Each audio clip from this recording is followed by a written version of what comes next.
ਬਸ Quebec ਦੇ premier ਫਰਾਂਸਵਾ ਲਗੋ ਉਹਨਾਂ ਨੇ ਬਹੁਤ ਸਾਰੇ ਅਜਿਹੇ ਬਿਆਨ ਦਿੱਤੇ ਪਹਿਲਾਂ, ਫਿਰ ਉਹਨਾਂ ਤੋਂ ਪਲਟੀ ਮਾਰੀ। ਵੈਸੇ ਵੀ ਕਿਊਬੈਕ ਦੇ ਵਿੱਚ ਐਪੀ ਸੈਂਟਰ ਕੈਨੇਡਾ ਦਾ ਇਨਫੈਕਸ਼ਨਸ ਦਾ ਕੋਵਿਡ-19 ਦੀਆਂ। ਕਿਊਬੈਕ ਬਣਿਆ ਹੋਇਆ ਫਰਦਰ ਅੱਗੇ ਮੌਂਟਰੀਆਲ, ਉੱਥੇ ਜੋ ਸਿਚੁਏਸ਼ਨ ਬਣੀ ਆ। ਇੱਥੋਂ ਤੱਕ ਕਿ ਮੈਂ ਅੱਜ ਸਵੇਰੇ ਸੁਣਦਾ ਪਿਆ ਸੀ ਵਾਸੂ ਕਿ ਜਿਹੜੇ ਉੱਥੇ ਮਿਲਟਰੀ ਦੇ ਮੈਂਬਰਸ ਭੇਜੇ ਹੋਏ ਨੇ ਓਨਟਾਰੀਓ ਅਤੇ ਕਿਊਬੈਕ 'ਚ ਲੌਂਗ ਟਰਮ ਕੇਅਰ ਸੈਂਟਰਸ ਦੇ ਵਿੱਚ ਹੈਲਪ ਕਰਨ ਵਾਸਤੇ। ਪਿਛਲੇ ਹਫ਼ਤੇ ਰਿਪੋਰਟ ਆਈ ਸੀ ਕਿ 28 ਜਣੇ ਕੋਵਿਡ-19 ਤੋਂ ਪੀੜਤ ਹੋ ਗਏ ਨੇ। ਉਹ ਹੁਣ ਨੰਬਰ ਵੱਧ ਕੇ 36 ਹੋ ਗਿਆ। ਅਤੇ ਇਸੇ ਤਰ੍ਹਾਂ ਬਹੁਤ ਸਾਰੇ ਅਸਾਈਲਮ ਸੀਕਰਸ ਨੇ ਜਿਹੜੇ ਕਿ ਉੱਥੇ ਲੌਂਗ ਟਰਮ ਕੇਅਰ ਸੈਂਟਰਸ ਦੇ ਵਿੱਚ ਕੰਮ ਕਰ ਰਹੇ ਨੇ। ਬੀਤੇ ਹਫ਼ਤਿਆਂ ਦੌਰਾਨ ਉੱਥੇ ਉਹ ਸਰਵਿਸਿਜ਼ ਦਿੰਦੇ ਆਏ ਨੇ। ਪਹਿਲਾਂ ਤਾਂ ਕਿਊਬੈਕ ਦੇ ਪ੍ਰੀਮੀਅਰ ਨੇ ਗੱਲ ਕਹਿ ਦਿੱਤੀ ਸੀ ਕਿ ਨਹੀਂ, ਕਿਸੇ ਨੂੰ ਅਸੀਂ ਪ੍ਰੈਫਰੈਂਸ਼ੀਅਲ ਟਰੀਟਮੈਂਟ ਨਹੀਂ ਦੇਣਾ, ਕਿ ਜੇ ਕੋਈ ਅਸੈਂਸ਼ੀਅਲ ਸਰਵਿਸਿਜ਼ ਦੇ ਵਿੱਚ ਕੰਮ ਕਰ ਰਿਹਾ ਅਤੇ ਉਹਨਾਂ ਨੇ ਅਜੇ PR ਦੀ ਐਪਲੀਕੇਸ਼ਨ ਲਾਉਣੀ ਆ, ਅਸੀਂ ਕਿਸੇ ਨੂੰ ਪ੍ਰੈਫਰੈਂਸ਼ੀਅਲ ਟਰੀਟਮੈਂਟ ਨਹੀਂ ਦੇਵਾਂਗੇ। ਪਰ ਕੱਲ੍ਹ ਉਹਨਾਂ ਨੇ ਇਹ ਬਿਆਨ ਬਦਲਿਆ ਆਪਣਾ, ਅਤੇ ਹੁਣ ਕਹਿ ਰਹੇ ਨੇ ਕਿ ਅਸੀਂ ਉਹਨਾਂ ਨੂੰ ਇਮੀਗ੍ਰੇਸ਼ਨ ਅਪਲਾਈ ਕਰਨ ਵਾਸਤੇ ਤਰਜੀਹ ਦੇਵਾਂਗੇ। ਯੈਸ। ਸੋ ਵਿਜੇ, ਜਿਹੜੇ ਇਹ ਅਸਾਈਲਮ ਵਰਕਰਸ ਨੇ, ਇਹ ਕੌਣ ਨੇ? ਇਹ ਜ਼ਿਆਦਾਤਰ ਹੇਟੀ ਤੋਂ ਆਏ ਹੋਏ ਦੈਟਸ ਰਾਈਟ, ਅਤੇ ਜਿਨ੍ਹਾਂ ਨੇ ਇੱਥੇ ਆ ਕੇ ਰੈਫਿਊਜੀ ਸਟੇਟਸ ਦੇ ਲਈ ਅਪਲਾਈ ਕੀਤਾ, ਪਰ ਉਹਨਾਂ ਦੀ ਜਿਹੜੀ ਐਪਲੀਕੇਸ਼ਨ ਸੀ ਉਹ ਡਿਨਾਈ ਹੋ ਗਈ। ਅਤੇ ਜਿੰਨੀ ਦੇਰ ਤੱਕ ਉਹਨਾਂ ਨੂੰ ਡਿਪੋਰਟ ਨਹੀਂ ਕੀਤਾ ਜਾਂਦਾ, ਉਹਨਾਂ ਦਾ ਜਿਹੜਾ ਡਿਪੋਰਟੇਸ਼ਨ ਦਾ ਪ੍ਰੋਸੈਸ ਆ ਉਹ ਸ਼ੁਰੂ ਨਹੀਂ ਹੁੰਦਾ ਜੀ, ਉਨੀ ਦੇਰ ਤੱਕ ਉਹ ਉੱਥੇ ਰਹਿ ਸਕਦੇ ਨੇ, ਪਰ ਉਹ ਲੀਗਲੀ ਕੰਮ ਨਹੀਂ ਕਰ ਸਕਦੇ। ਪਰ ਬਹੁਤ ਸਾਰੇ ਅਜਿਹੇ ਲੋਕ ਨੇ ਜਿਨ੍ਹਾਂ ਦੇ ਕੋਲ ਲੀਗਲ ਸਟੇਟਸ ਵੀ ਨਹੀਂ ਹੈਗਾ, ਅਤੇ ਉਹ ਉੱਥੇ ਦੇ ਜਿਹੜੇ ਲੌਂਗ ਟਰਮ ਕੇਅਰ ਸੈਂਟਰਸ ਹੈਗੇ ਆ, ਉੱਥੇ ਉਹ ਸਰਵਿਸ ਆਪਣੀ ਮੁਹੱਈਆ ਕਰਾ ਰਹੇ ਨੇ। ਅਤੇ ਉਹ ਕਹਿੰਦੇ ਕਿ ਉਹ ਇੰਨੇ ਨਿਸ਼ਕਾਮ ਭਾਵ ਦੇ ਨਾਲ ਉੱਥੇ ਆਪਣੀ ਸੇਵਾ ਦੇ ਰਹੇ ਨੇ ਕਿ ਕਹਿੰਦੇ ਕਿ ਇਹਨਾਂ ਦਾ ਧੰਨਵਾਦ ਕਰਨਾ ਬਣਦਾ ਜੀ। ਅਤੇ ਉਹਦੇ ਰਿਸਪੌਂਸ ਦੇ ਵਿੱਚ ਵਿਜੇ ਬਹੁਤ ਉੱਥੇ ਪਬਲਿਕ ਓਪੀਨੀਅਨ ਜਿਹੜਾ ਇਕੱਠਾ ਹੋਇਆ, ਅਤੇ ਵੀਕਐਂਡ 'ਤੇ ਉੱਥੇ ਰੈਲੀ ਵੀ ਹੋਈ ਆ ਪ੍ਰਾਈਮ ਮਿਨਿਸਟਰ ਦੇ ਆਫਿਸ ਦੇ ਬਾਹਰ ਮੌਂਟਰੀਆਲ ਦੇ ਵਿੱਚ।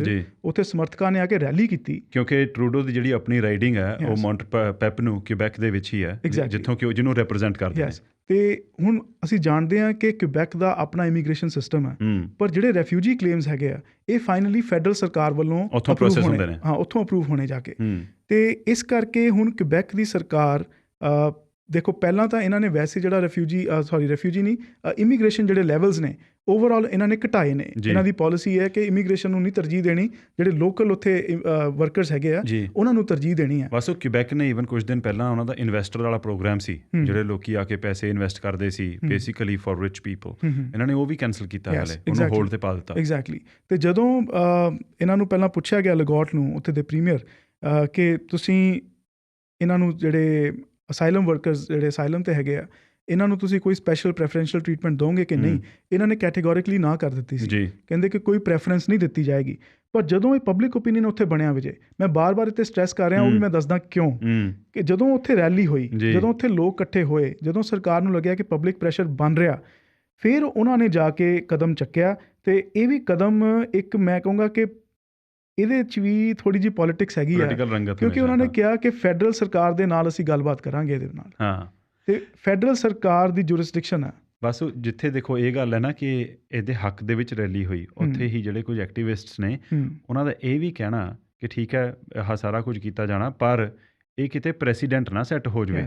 ਇਹ ਹੁਣ ਕਿਉਂਕਿ ਐਕਸਟਰਾ ਆਰਡੀਨਰੀ ਸਰਕਮਸਟਾਂਸਿਸ ਦੇ ਵਿੱਚੋਂ ਅਸੀਂ ਗੁਜ਼ਰ ਰਹੇ ਹਾਂ, ਹੁਣ ਤੁਸੀਂ ਜੇ ਅਜਿਹਾ ਕਦਮ ਚੁੱਕਦੇ ਹੋ, ਜਿਹੜੇ ਇਸ ਤਰ੍ਹਾਂ ਦੇ ਅਸਾਈਲਮ ਸੀਕਰ ਸੀ ਉਹਨਾਂ ਨੂੰ ਤਰਜੀਹ ਦੇਣ ਦੀ ਜੇ ਸਰਕਾਰ ਵੱਲੋਂ ਗੱਲ ਕੀਤੀ ਜਾਂਦੀ ਹੈ ਇਮੀਗ੍ਰੇਸ਼ਨ ਵਾਸਤੇ, ਇਹ ਕਿਤੇ ਪਿਰਤ ਨਾ ਪੈ ਜਾਵੇ ਵੀ ਅੱਗੇ ਚੱਲ ਕੇ ਵੀ ਇੱਦਾਂ ਦੇ ਕੰਮ ਫਿਰ ਦੁਬਾਰਾ ਹੋਣ ਲੱਗ ਜਾਣ। ਇਹਦੀ ਵੀ ਕਲੈਰੀਫਿਕੇਸ਼ਨ ਦਿੱਤੀ ਹੈ ਫਰਾਂਸਵਾ ਲਗੌਟ ਨੇ। ਉਹਨਾਂ ਨੇ ਕਿਹਾ, ਕਹਿੰਦੇ ਕਿ ਇਹ ਮੈਂ ਕਲੀਅਰ ਕਰ ਦੇਵਾਂ ਕਿ ਇਹ ਕੇਸ ਬਾਈ ਕੇਸ ਕੇਸਿਸ ਹੈ, ਬੇਸਿਸ ਹੈ, ਕੇਸ ਬਾਈ ਕੇਸ ਬੇਸਿਸ ਹੈ, ਅਤੇ ਇਹਨੂੰ ਐਜ਼ ਅ ਪ੍ਰੈਸੀਡੈਂਟ ਨਾ ਦੇਖਿਆ ਜਾਵੇ। ਕਹਿੰਦੇ ਐਕਸਟਰਾ ਆਰਡੀਨਰੀ ਸਰਕਮਸਟੈਂਸਿਸ ਹੈਗੇ ਆ, ਅਤੇ ਸਿਰਫ ਇਹ ਇੱਕ ਟੈਂਪਰਰੀ ਹੋਏਗਾ ਇਹਨਾਂ ਵਾਸਤੇ ਰਿਲੀਫ, ਇਹ ਪਰਮਾਨੈਂਟ ਸਟ੍ਰੈਟਜੀ ਨਹੀਂ ਹੈਗੀ ਕਿ ਕੋਈ ਵੀ ਜਿਹੜਾ ਵਰਕਰ ਇਲੀਗਲੀ ਉੱਥੇ ਆਉਂਦਾ ਕਿ ਅਸੀਂ ਉਹਨੂੰ PR ਅਪਲਾਈ ਕਰਨ ਦਾ ਮੌਕਾ ਦੇਵਾਂਗੇ, ਇੱਦਾਂ ਨਾ ਇਹਨੂੰ ਦੇਖਿਆ ਜਾਵੇ। ਐਕਟਿਵਿਸਟ ਨੇ ਕਿਹਾ ਸੀ ਵੀ ਕਿਤੇ ਇਹ ਨਾ ਹੋਵੇ ਵੀ ਬੰਦਾ ਇਲੀਗਲੀ ਆ ਗਿਆ, ਉਹ ਕੰਮ ਕਰਦਾ, ਉਹਨੂੰ ਇਹ ਲੱਗੇ ਕਿ ਜੇ ਮੈਂ ਕੰਮ ਕਰਨ ਲੱਗ ਪਿਆ ਅਤੇ ਮੈਨੂੰ PR ਮਿਲ ਜਾਣੀ ਹੈ। ਸਪੈਸ਼ਲੀ ਜੇ ਮੈਂ ਲੌਂਗ ਟਰਮ ਕੇਅਰ ਸੈਂਟਰ 'ਚ ਕੰਮ ਲੈ ਲਿਆ ਅਤੇ ਫਿਰ ਤਾਂ ਮੇਰੇ PR ਦਾ ਰਾਹ ਹੋਰ ਪੱਧਰਾ ਹੋ ਸਕਦਾ, ਕਿਉਂਕਿ ਉਹਦੇ ਵਿੱਚ ਵਾਸੂ ਹੋਰ ਪਹਿਲੂ ਬੜੇ ਨੇ।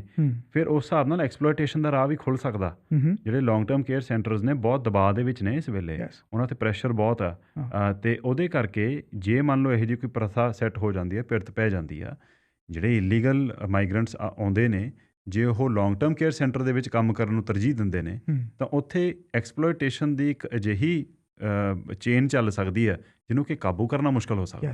ਤੇ ਵਿਜੇ ਲਗੌਟ ਨੇ ਇਹ ਗੱਲ ਵੀ ਕਹੀ, ਕਹਿੰਦੇ ਕਿ ਅਸੀਂ ਜਾਣਦੇ ਹਾਂ ਕਿ ਲੌਂਗ ਟਰਮ ਕੇਅਰ ਸੈਂਟਰਸ ਦੇ ਵਿੱਚ ਸਾਨੂੰ ਜ਼ਿਆਦਾ ਵਰਕਰਸ ਦੀ ਲੋੜ ਆ ਤੇ ਇਹ ਸ਼ਾਇਦ ਵਰਕਰਸ ਬਾਹਰੋਂ ਮੰਗਾਣੇ ਪੈਣ।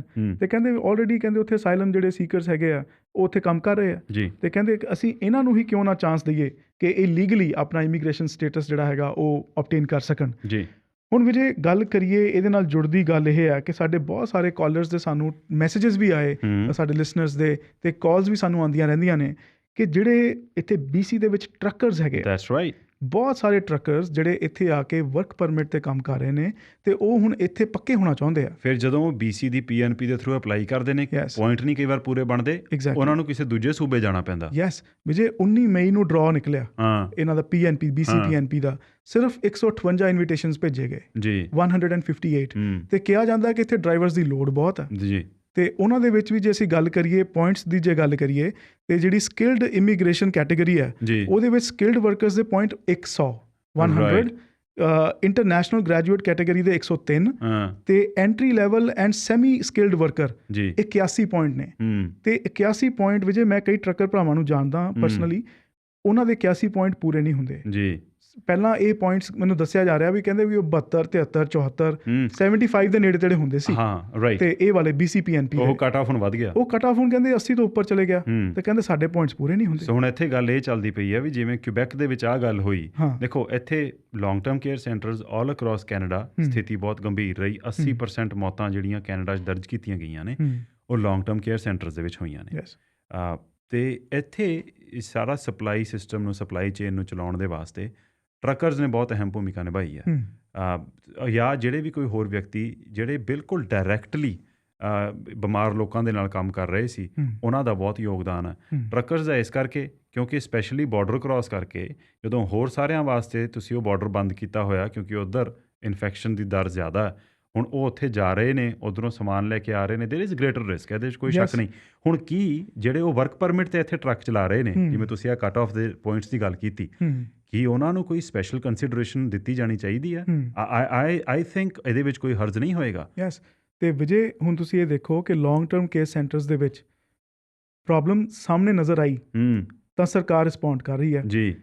ਟਰੱਕਰਸ ਨੇ ਪ੍ਰੋਬਲਮ ਸਾਹਮਣੇ ਆਉਣ ਨਹੀਂ ਦਿੱਤੀ, ਉਹਨਾਂ ਨੇ ਸਪਲਾਈ ਚੇਨ ਨੂੰ ਚੱਲਦਾ ਰੱਖਿਆ। ਜੇ ਕਿਤੇ ਇੱਥੇ ਕੋਈ ਆਬਸਟਰਕਸ਼ਨ ਹੁੰਦੀ ਐਬਸੋਲੂਟਲੀ, ਤੇ ਜੇ ਸਪਲਾਈ ਚੇਨ ਦੇ ਵਿੱਚ ਪ੍ਰੋਬਲਮ ਆ ਜਾਂਦੀ ਨਾ ਤੇ ਇੱਥੇ ਜੇ ਬਾਹਰ ਗਰੋਸਰੀ ਸਟੋਰਸ ਦੇ ਬਾਹਰ ਜਿਹੜੀਆਂ ਲਾਈਨਾਂ ਅਸੀਂ ਆਲਰੇਡੀ ਦੇਖ ਰਹੇ ਹਾਂ, ਤੇ ਜੇ ਇਹ 3 ਜਾਂ 4 ਗੁਣਾ ਹੋਰ ਲੰਮੀਆਂ ਹੋ ਜਾਂਦੀਆਂ ਤੇ ਅੰਦਰ ਸਟਾਕ ਖਤਮ ਹੋ ਜਾਂਦਾ, ਫਿਰ ਜਿਹੜੀ ਪ੍ਰੋਬਲਮ ਸਾਹਮਣੇ ਆਣੀ ਸੀ ਉਹਦੀ ਗ੍ਰੈਵਿਟੀ ਸ਼ਾਇਦ ਲੌਂਗ ਟਰਮ ਸੈਂਟਰਸ ਨਾਲੋਂ ਵੀ, ਕੇਅਰ ਸੈਂਟਰਸ ਨਾਲੋਂ ਵੀ ਵੱਧ ਹੁੰਦੀ। ਵਾਸੂ, ਉਸ ਪ੍ਰੋਬਲਮ ਦਾ ਟ੍ਰੇਲਰ ਅਸੀਂ ਵੇਖ ਚੁੱਕੇ ਸੀ। ਜਦੋਂ ਲੋਕਾਂ ਨੂੰ ਸ਼ੁਰੂ 'ਚ ਇਹ ਲੱਗਿਆ ਨਾ ਵੀ ਸਮਾਨ ਮੁੱਕ ਜਾਣਾ, ਤਾਂ ਕਿਸ ਹਿਸਾਬ ਨਾਲ ਸਟੋਰਸ ਦੇ ਵਿੱਚ ਜਾ ਕੇ ਲੋਕਾਂ ਨੇ ਸਮਾਨ ਹੋਲਡ ਕੀਤਾ, ਕਿੰਨੀ ਵੱਡੀ ਗਿਣਤੀ 'ਚ ਕੁਆਂਟਿਟੀ 'ਚ ਸਮਾਨ ਖਰੀਦਿਆ।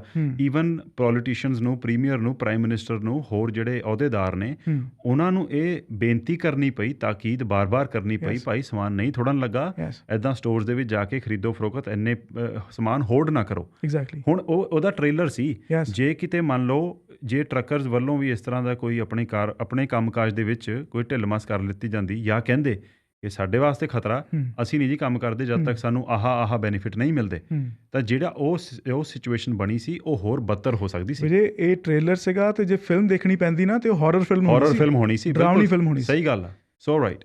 ਤੇ ਹੁਣ ਇਹ ਜਦੋਂ ਮੈਂ ਪਹਿਲਾਂ ਗੱਲ ਕੀਤੀ ਕਿ ਉੱਥੇ ਲੌਂਗ ਟਰਮ ਕੇਅਰ ਵਰਕਰਸ ਦੇ ਹੱਕ ਦੇ ਵਿੱਚ ਜਦੋਂ ਪਬਲਿਕ ਓਪੀਨੀਅਨ ਇਕੱਠਾ ਹੋਇਆ, ਜਦੋਂ ਉੱਥੇ ਰੈਲੀ ਹੋਈ ਤੇ ਇੱਕ ਸਰਕਾਰ ਜਿਹੜੀ ਕਿ ਇਮੀਗ੍ਰੇਸ਼ਨ ਦੇ ਖਿਲਾਫ ਹੈ, ਇਮੀਗ੍ਰੇਸ਼ਨ ਦੇ ਹੱਕ ਦੇ ਵਿੱਚ ਨਹੀਂ ਜੀ, ਉਹ ਵੀ ਹੁਣ ਰਾਜ਼ੀ ਹੋ ਗਈ।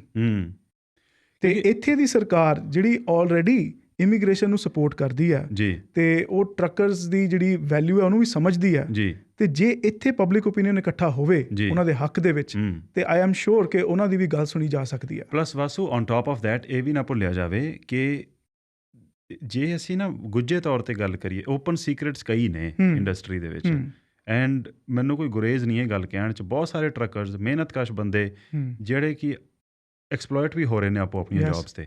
ਜੇ ਕਿਤੇ ਸਰਕਾਰ ਵੱਲੋਂ ਮਾੜੀ ਜਿਹੀ ਰਾਹਤ ਦੇ ਦਿੱਤੀ ਜਾਵੇ ਨਾ ਕਿ ਜੀ ਤੁਹਾਡਾ ਜੇ ਇਸ ਹਿਸਾਬ ਨਾਲ ਤੁਸੀਂ ਕੰਮ ਕੀਤਾ, ਯੂ ਹੈਵ ਦੈਟ ਪ੍ਰੂਫ, ਤੇ LMIA ਜਿਹੜੀ ਲੈਣੀ ਪੈਂਦੀ ਹੈ ਜਾਂ ਹੋਰ ਉਹਦੇ ਵੀ ਜੇ ਰਾਹਤ ਮਿਲ ਜਾਵੇ, ਉਹ ਬਹੁਤ ਸਾਰੇ ਟਰੱਕਰਸ, ਬਹੁਤ ਸਾਰੀਆਂ ਫੈਮਲੀਜ਼ ਦਾ ਭਲਾ ਹੋ ਜਾਣਾ, ਜਿਨ੍ਹਾਂ ਨੇ ਇਸ ਸਮੇਂ ਦੇ ਵਿੱਚ ਸਿਸਟਮ ਨੂੰ ਚੱਲਦਾ ਰੱਖਣ ਦੇ ਵਿੱਚ ਬਹੁਤ ਅਹਿਮ ਯੋਗਦਾਨ ਪਾਇਆ। ਤੇ ਤੁਸੀਂ ਪਹਿਲਾਂ ਵੀ ਜੇ ਗੱਲ ਕੀਤੀ ਕਿ ਮੌਂਟਰੀਅਲ ਦੇ ਲੌਂਗ ਟਰਮ ਕੇਅਰ ਸੈਂਟਰਸ ਦੇ ਵਿੱਚ ਜੇ ਇਦਾਂ ਦੀ ਪਿਰਤ ਪੈ ਗਈ ਹਾਂ ਤਾਂ ਉੱਥੇ ਵੀ ਵਰਕਰਸ ਦੀ ਐਕਸਪਲੋਇਟੇਸ਼ਨ ਹੋ ਸਕਦੀ ਹੈ। ਜੀ ਉਹ ਆਲਰੇਡੀ ਇੱਥੇ BC ਦੇ ਵਿੱਚ ਹੋ ਰਿਹਾ ਇੱਥੇ ਹੋ ਰਿਹਾ ਉਹ ਟਰੱਕਿੰਗ ਦੇ ਵਿੱਚ। ਯੈਸ ਤੇ ਜੇਕਰ ਇਹਦਾ ਕੋਈ ਇੱਥੇ ਕੋਈ ਐਕਸ਼ਨ ਲਿਆ ਜਾਵੇ, ਜੇਕਰ ਜਿਹੜੇ ਨੰਬਰ ਆਫ ਇਨਵੀਟੇਸ਼ਨਸ ਹੈਗੇ ਆ ਜੇ ਇਹਨਾਂ ਨੂੰ ਵਧਾ ਦਿੱਤਾ ਜਾਵੇ, ਇਨਵੀਟੇਸ਼ਨ ਵਧਾ ਦਿਓ ਜਾਂ ਕੋਈ ਐਕਸਟਰਾ ਪੁਆਇੰਟਸ ਇਹੋ ਜਿਹੇ ਕਰ ਦਿਓ ਕਿ ਜੇ ਮੰਨ ਲਓ ਕਿਸੇ ਦੇ 75 ਜਾਂ 76 ਪੁਆਇੰਟ ਰਹਿ ਜਾਂਦੇ ਨੇ, ਯੂ ਵਿਲ ਗੈਟ ਐਕਸਟਰਾ ਇੰਨੇ ਪੁਆਇੰਟਸ ਜੇ ਤੁਸੀਂ ਪੈਂਡੈਮਿਕ ਦੌਰਾਨ ਕੰਮ ਕੀਤਾ। ਸੌਖਾ ਤਰੀਕਾ ਵਜੇ ਜੇ ਇਨਵੀਟੇਸ਼ਨਸ ਵਧਾ ਦਿਓ ਤੇ ਉਹ ਕੱਟ ਆਫ ਥੱਲੇ ਆ ਜਾਣੀਆਂ। ਤੇ ਤੁਸੀਂ ਕਹਿ ਰਹੇ ਹੋ ਕਿ ਸ਼ਾਰਟੇਜ ਹੈਗੀ ਟਰੱਕਰਸ ਦੀ ਲੋੜ ਹੈ ਤੇ ਫਿਰ 158 ਲੋਕਾਂ ਨੂੰ ਤੁਸੀਂ ਇਨਵੀਟੇਸ਼ਨ ਭੇਜ ਰਹੇ ਹੋ ਤੇ ਇਹਨੂੰ ਵਧਾ ਕੇ ਇਹਨੂੰ ਡਬਲ ਕਰ ਦਿਓ 100, ਉਹਦੇ ਨਾਲ ਹੀ ਬਹੁਤ ਫਰਕ ਪੈ ਜਾਣਾ। ਕੱਟ ਆਫ ਥੱਲੇ ਆ ਜਾਣੀਆਂ, ਜਿਹੜੇ ਲੋਕ ਡਿਜ਼ਰਵ ਕਰਦੇ ਹੋਣਗੇ ਉਹ ਐਲੀਜੀਬਲ ਹੋ ਜਾਣਗੇ। That's right. ਬਹੁਤ ਸਾਰੇ ਲੋਕ ਨੇ ਜਿਹੜੇ ਵਰਕ ਪਰਮਿਟ ਤੇ ਇੱਥੇ ਕੰਮ ਕਰ ਰਹੇ ਨੇ, ਜ਼ਿੰਦਗੀਆਂ ਦਾਅ ਤੇ ਲੱਗੀਆਂ ਹੋਈਆਂ, ਪੂਰਾ ਦਾ ਪੂਰਾ ਪਰਿਵਾਰ ਦਾਅ ਤੇ ਲੱਗਾ ਹੋਇਆ। ਬਸ ਉਹ ਲੈਵਲ ਆਫ ਸਟ੍ਰੈਸ ਤੁਸੀਂ ਸੋਚੋ ਕਿ ਜਦੋਂ ਤੱਕ ਤੁਹਾਡੀ ਲਾਈਫ ਦੇ ਵਿੱਚ ਉਹ ਸਟੇਬਿਲਿਟੀ ਨਹੀਂ ਹੈਗੀ, ਤੁਸੀਂ ਕਿੰਨੀਆਂ ਹੋਰ ਚੀਜ਼ਾਂ ਨੇ ਤੁਸੀਂ ਕਰਨ ਜੋਗੇ ਰਹਿੰਦੇ ਨਹੀਂ। ਯੈਸ, ਤੇ and as a result of this ਕਿ BC ਦੇ ਵਿੱਚ ਸਿਰਫ 158 ਲੋਕਾਂ ਨੂੰ ਇਨਵੀਟੇਸ਼ਨ ਭੇਜਿਆ ਜਾ ਰਿਹਾ। ਬਹੁਤ ਸਾਰੇ ਟਰੱਕਰਸ ਇੱਥੇ ਮਜਬੂਰ ਹੋ ਗਏ ਕਿ ਇੱਥੋਂ ਛੱਡ ਕੇ ਅਲਬਰਟਾ ਜਾਣਾ ਪੈ ਰਿਹਾ। ਅਲਬਰਟਾ ਕਈ ਉੱਥੇ ਓਨਟਾਰੀਓ ਵੀ ਜਾ ਰਹੇ ਨੇ ਤੇ ਕਿਉਂਕਿ ਉੱਥੇ ਥੋੜਾ ਜਿਹਾ ਇਹਦੇ ਨਾਲੋਂ ਬੈਟਰ ਸਿਸਟਮ ਹੈਗਾ ਜੀ। ਤੇ ਡਿਟੇਲਸ ਮੈਨੂੰ ਪਤਾ ਨਹੀਂ, ਬਟ ਬਹੁਤ ਸਾਰੇ ਟਰੱਕਰਸ ਦੱਸਦੇ ਨੇ ਉਹ ਤਰਜੀਹ ਦਿੰਦੇ ਨੇ ਫਿਰ ਉੱਥੇ ਜਾਣ ਨੂੰ। ਜਦੋਂ ਉਹਨਾਂ ਨੂੰ ਪਤਾ ਵੀ BC 'ਚ ਕੰਮ ਨਹੀਂ ਬਣਦਾ ਪਿਆ, then they go to these other provinces. ਜੇ ਉੱਥੇ ਕੱਟ ਆਫ ਲੋ ਹੋਏਗੀ ਤਾਂ ਉੱਥੇ ਈਜ਼ੀਲੀ ਉਹਨਾਂ ਨੂੰ ਅੱਗੇ PR ਦਾ ਰਾਹ ਪੱਧਰਾ ਹੋ ਸਕਦਾ।